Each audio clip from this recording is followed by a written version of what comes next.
आज हम आपको कराने वाले हैं छिंदवाड़ा के मोहन नगर के राजा के दर्शन। तो चलिए करते दोस्तों छिंदवाड़ा के मोहन नगर के राजा के दर्शन। करती है। इस वर्ष प्रस्तुत झांकी शिव महापुराण से ली गई है।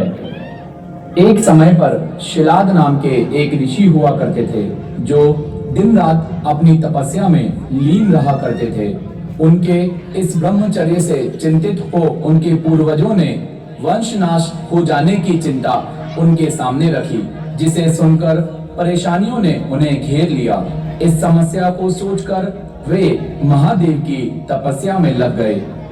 ओम नमः शिवाय, ओम नमः शिवाय, ओम नमः शिवाय।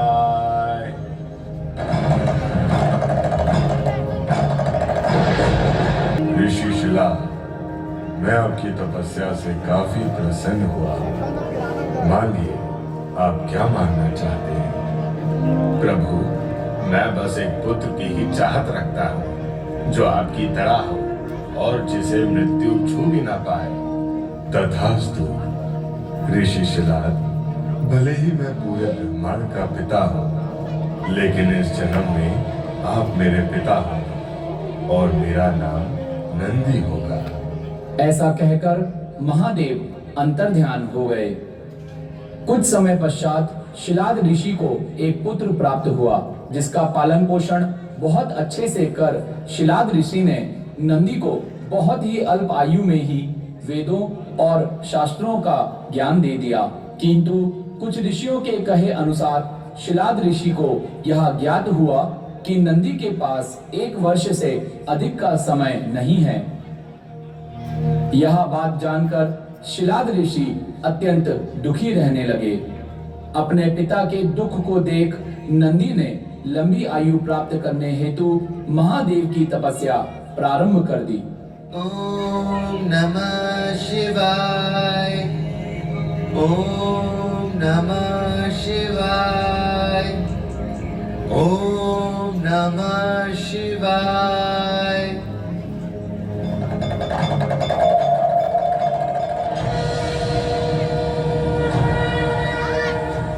पुत्र नंदी, बोलो, तुम्हारी क्या इच्छा है?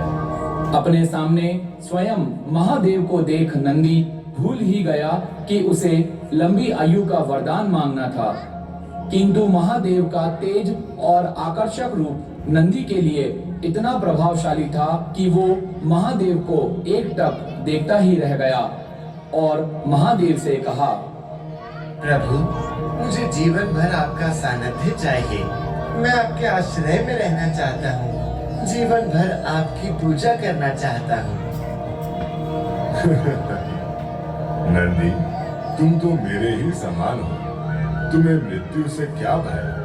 तुम अमर, अजर, दुख रहित और अव्यय होकर सदा मेरे गणनायक बने रहोगे। इसके पश्चात नंदी से खुश होकर महादेव ने नंदी को बैल का चेहरा दिया और उन्हें अपना वाहन बनाकर गणों में सर्वोत्तम स्वीकार कर लिया। समय गुजरता गया और भगवान गणेश जी की भी नंदी से मित्रता हो गई और आज नंदी के साथ भगवान गणेश अपने भक्तों की पुकार पर मोहन नगर के राजा के रूप में दर्शन हेतु हम सभी के बीच प्रकट हो रहे हैं।